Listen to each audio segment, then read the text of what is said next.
Welcome back. If you've just joined us, you're watching the news at 10 live on Channels Television Lagos. A reminder of our top stories.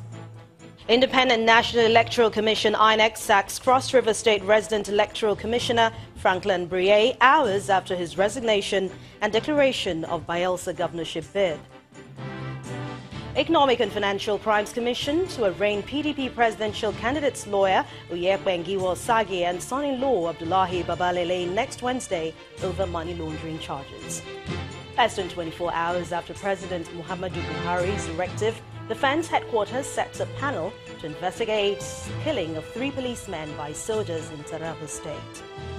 And China orders Hong Kong-based airline Cathay to suspend any staff who supports pro-democracy protests following peaceful rally at Hong Kong's airport terminal.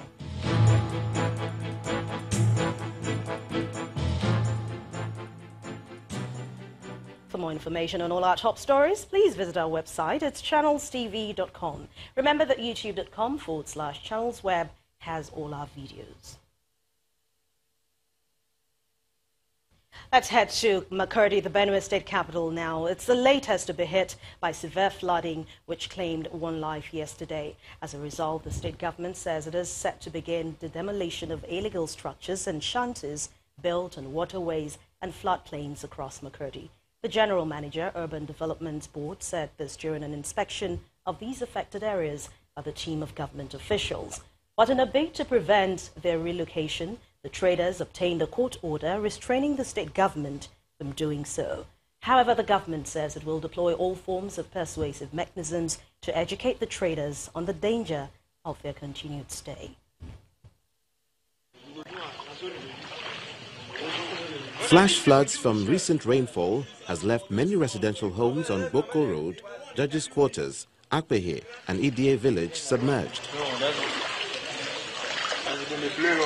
As the water recedes, the perimeter fencing, household items and even business premises bear the signs of the flooding in Makurdi. A major cause of the yearly flood is the location of the Wodokum market, which sits on a number of water channels. But traders for many years now have defied efforts to relocate them. But a new strategy, including theatre performance to educate them on the danger, is in the works.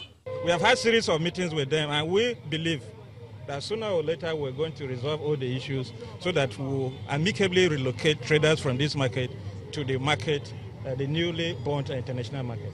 So it befalls on us as a government to first tell them that what they're doing is wrong. We will do that by visuals, we'll do posters, we'll do flyers, we'll do drama, we'll do radio shows, we'll use every tool at our disposal. The government laments the indiscriminate dumping of plastic waste on the streets, while the State Urban Development Board says it's complying with the advice by the Hydrological Agency to remove all structures built on waterways. The drainages are blocked by waste that are dumped in the gutters, by empty bottles and plastic. We urge members of the public to desist from dumping waste in the gutters. What we are doing as a board is that we are removing those structures. As you can see, right around this Wodokum Park, we have started doing it already. And that is going to be a continuous. So all those structures are planted around road shoulders, we are removing them, and even those on water channels, we are doing the same. Although this ongoing federal government flood control project is helping to channel the flood waters to River Benue, public misbehavior, like waste dumped out on the canal here, can be counterproductive.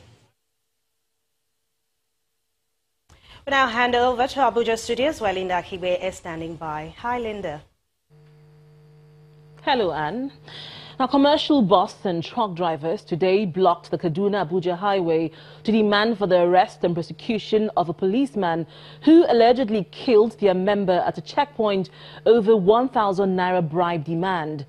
The action of the aggrieved members of a national union of road transport workers caused a heavy traffic jam that left those traveling for the Muslim holidays stranded.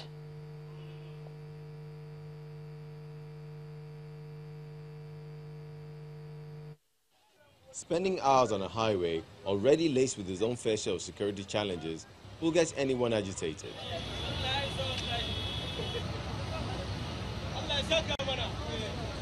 But the cause of this lockdown on the Kaduna-Abuja expressway is an incident that has happened one too many times. Its root cause is money, and how it led to the death of a member of the National Union of Road Transport Workers and Truck Drivers, allegedly at the hands of a police officer.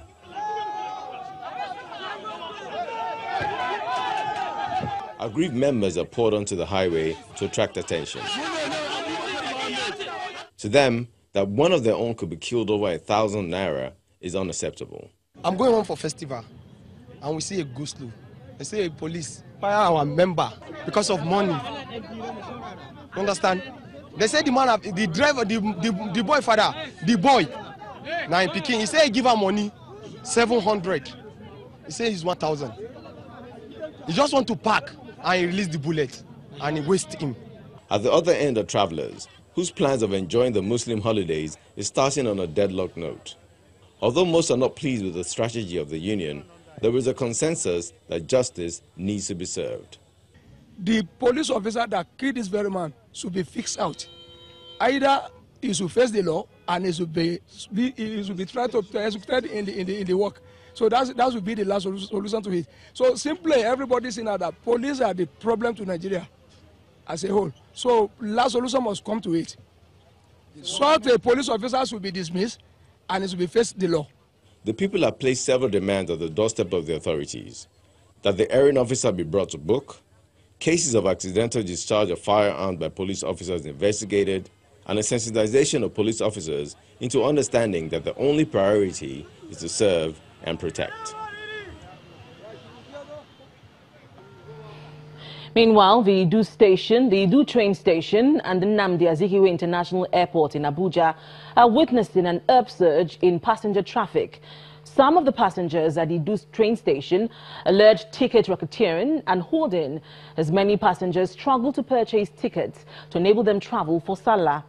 The situation at the Nnamdi Azikiwe International Airport was calm as air travelers queued up in an orderly manner to book their flight tickets.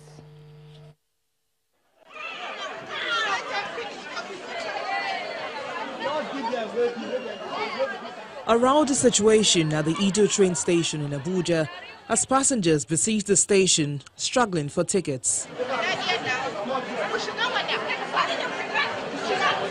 Some of the passengers blamed the situation on elect ticket racketeering and hoarding by officials of the Nigeria Railway Corporation. I sent somebody from my house to go and queue for me to get a ticket for Kaduna for 2 o'clock. So he said, because I learned it's Sallah period and the queue might be too long. So he came, he left here about 8:30.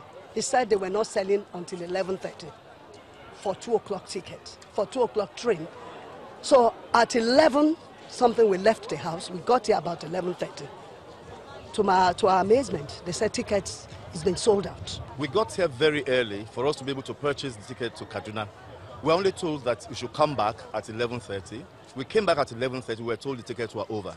We now have it on good authority that the staff and the police are coming together, getting the ticket and selling outside of the station. Now, at this station, please, you can cross-check it yourself. You cannot pay by your with your card or using POS. Everything is cash and carry. No official of the Nigeria Railway Corporation would speak to our crew as they claim to be busy when contacted. Although there was heavy passenger traffic at the Nnamdi Azikiwe International Airport, the situation was calm as the departure hall of the airport is filled to capacity. Some of the passengers also share their experience as they prepare to travel for the holiday. The airport is so busy, like large crowd out here. I think everybody seems to be going for the holidays. A lot of persons are here for obvious reasons. It has to do with people fix ceremonies in festive periods like this. So that's why you have a large turnout of persons traveling. The federal government had declared Monday the 12th and Tuesday the 13th of August as public holidays to enable Muslims in Nigeria celebrate the Eid al-Kabir.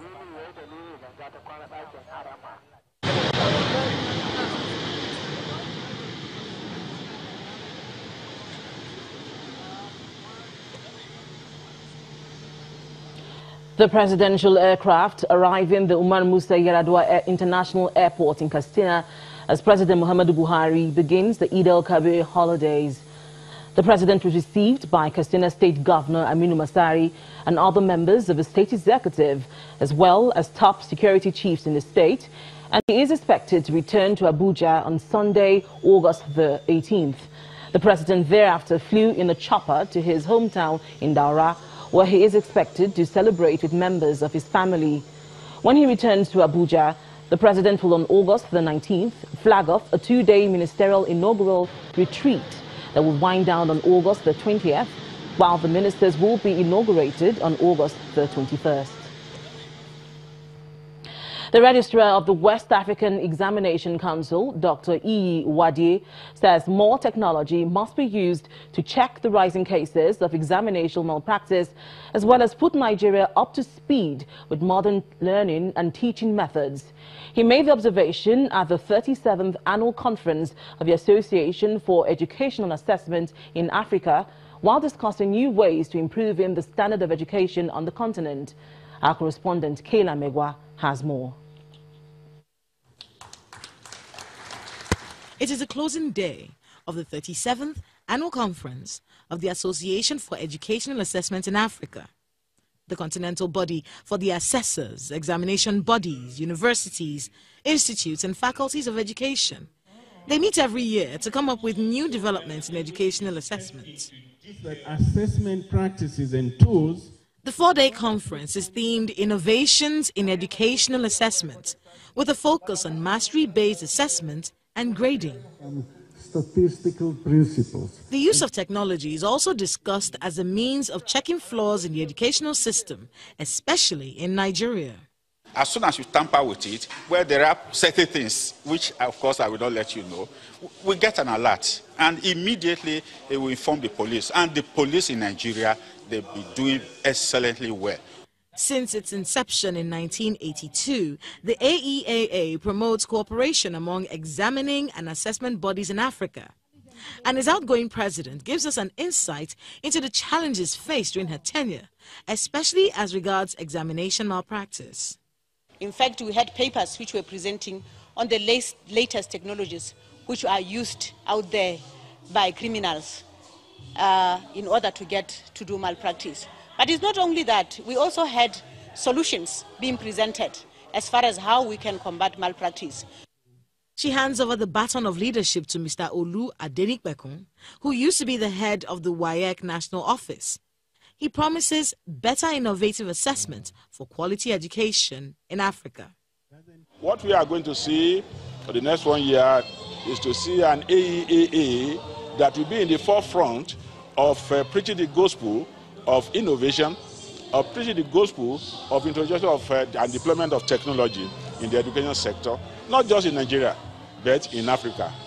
The central theme for this four-day conference has been innovation, and WAEC has admitted that they would have to rely on technology if they're going to meet up with their mandate. The new president of the AEAA says the way teaching and learning is done in Africa has to evolve, and promises that evolution will in no way diminish the importance of examination bodies such as the West African Examination Council. Kayla Megwa, Channels Television News. When the news at 10 returns, China orders Hong Kong-based airline Cathay Pacific to suspend any staff who supports pro-democracy protests following a peaceful rally at Hong Kong's airport terminal. That and more from the international scene on Around the World at 5. Please stay with us.